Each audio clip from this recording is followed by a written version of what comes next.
നമസ്കാരം. ഓം ഓം ഓം. കുജനം രാമ രാമേതി മധുരം മധുരാക്ഷരം ആരുഹ്യ കവിതാശാഖാം വന്ദേ വാൽമീകി കോകിലം. രാമായ രാമഭദ്രായ രാമചന്ദ്രായ വേധസേ രഘുനാഥായ നാഥായ സീതായ പദേ നമഃ. മനോജവം മാരുതതുല്യവേഗം ജിതേന്ദ്രിയം ബുദ്ധിമതാം വരിഷ്ടം വാദാത്മജം വാനരയൂഥമുഖ്യം ശ്രീരാമദൂതം ശരണം പ്രപദ്യേ. ശ്രീമദ് വാൽമീകി രാമായണം ആരണ്യകാണ്ഡം സർഗം 35.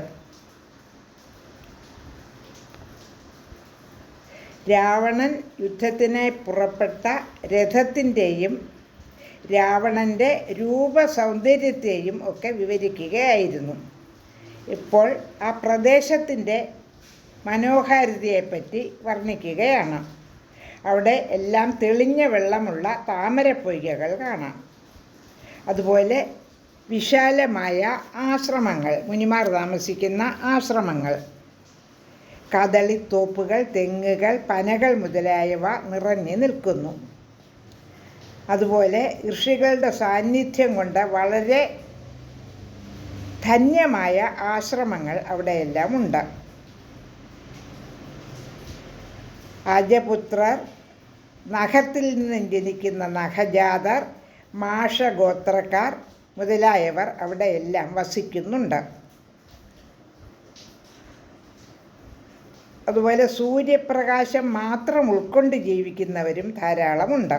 പലതരത്തിലുള്ള ആളുകൾ, അപ്സരസ്സുകൾ, വളരെ സുന്ദരികളായ അപ്സരസ്സുകളെയും കാണാം അവിടെയായി. അതുപോലെ സുരാസുരന്മാരുമുണ്ട്. അമൃതം ഭുജിക്കുന്നവർ വിഹരിക്കുന്ന സ്ഥലങ്ങളും ധാരാളമുണ്ട്. സാഗരത്തിൻ്റെ മനോഹാരിത കൊണ്ട് ആകർഷകവുമായ സ്ഥലങ്ങളും ഉണ്ട്. കൊട്ടും പാട്ടുമെല്ലാം മുഴങ്ങുന്നതുമായ വിമാനങ്ങൾ ചുറ്റുമുള്ള പ്രദേശങ്ങളും ധാരാളമായി ഉണ്ട്. അങ്ങനെ മനോഹരമായ ആ പ്രദേശത്തെപ്പറ്റി വർണ്ണിക്കുകയാണ്. ഇനി അടുത്ത ശ്ലോകത്തിൽ എന്താണ് പ്രതിപാദ്യമെന്ന് നോക്കാം. ശ്ലോകം 20, 21, 22, 23, 24, 25, 26, 27 ഇത്രയും ശ്ലോകങ്ങൾ പാരായണം ചെയ്ത അർത്ഥമൊന്ന് നോക്കാം. തപസാജിതലോകാനാം കാമ്യഗാനഭിസമ്പതൻ ഗന്ധർവാപ്സരസച്ഛൈവ ദദർശ ധനദാനുജഃ. നിര്യാസരസമൂലാനാം ചന്ദ്രാനനാം സഹസ്രശഃ വരാനി പശ്യൻ സൗമ്യാനി ഘ്രാണതൃപ്തികരാണി ച. അഗുരൂണാം ച മുഖ്യാനാം വാന്യുപവനാനി ച തക്കോലാനാം ച ജാത്യാനാം ഫലിനാം ച സുഗന്ധിനാം പുഷ്പാണി ച തമാലസ്യ ഗുൽമാനി മരിചസ്യ ച മുക്താനാം ച സമൂഹാനി ശുഷ്യമാണാനി തീരതഃ. ശൈലാനി പ്രവരാം ചൈവ പ്രവാള നിജയാംസ്തഥാ കാഞ്ചനാനി ച ശൃംഗാണി രാജതാനി തഥൈവ ച. പ്രസ്രവാണി മനോജ്ഞാനി അദ്ഭുതാനി ച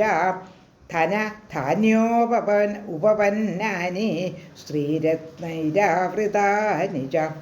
ഹസ്ത്യശ്വരഥഗാഠാനി നഗരാണി വിലോകയൻ തം സമം സർവതസ്നിഗ്ധം മൃദു സംസ്പർശമാരുതം.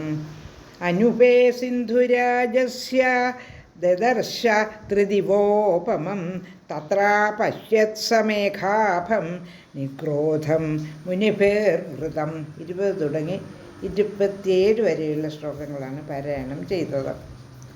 തപസ്സുകൊണ്ട് സമസ്ത ലോകങ്ങളും കീഴടക്കിയവരുടേതും യഥേഷ്ടം സഞ്ചരിക്കുന്നവയുമായ വിമാനങ്ങൾ കാണാം.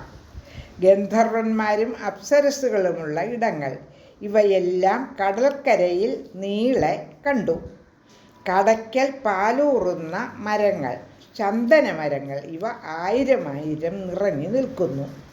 സൗമ്യ പരിമളത്താൽ സുഖമരുളുന്നതായ വനങ്ങൾ കണ്ടു.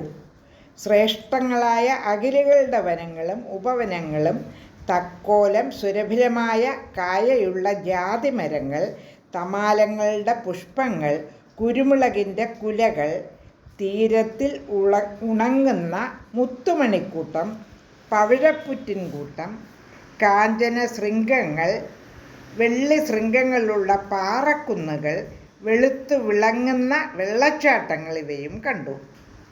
അതുപോലെ തന്നെ ആഴക്കയങ്ങൾ, ധനധാന്യങ്ങൾ നിറഞ്ഞതും സ്ത്രീരത്നങ്ങൾ വിലസുന്നതും, ആന, കുതിര, രഥങ്ങൾ മുതലായവ നിറഞ്ഞതുമായ നഗരങ്ങൾ. കുന്നുകുഴികളില്ലാതെ സമനിരപ്പായതും കുളിർകാറ്റ് വീശുന്നതുമായ പ്രദേശങ്ങളുള്ള സ്വർഗസുന്ദരമായ കടൽ തീരങ്ങൾ എന്നിവയും കണ്ടു. അവിടെ ഒരിടത്ത് മേഘം പോലെ വ്യാപിച്ചതും മുനിജനങ്ങൾ ചുറ്റിക്കൂടിയതുമായ ഒരു വൻപൻ പേരാലും കണ്ടു. ലോകാ സമസ്ത സുഖിനോ ഭവന്തു.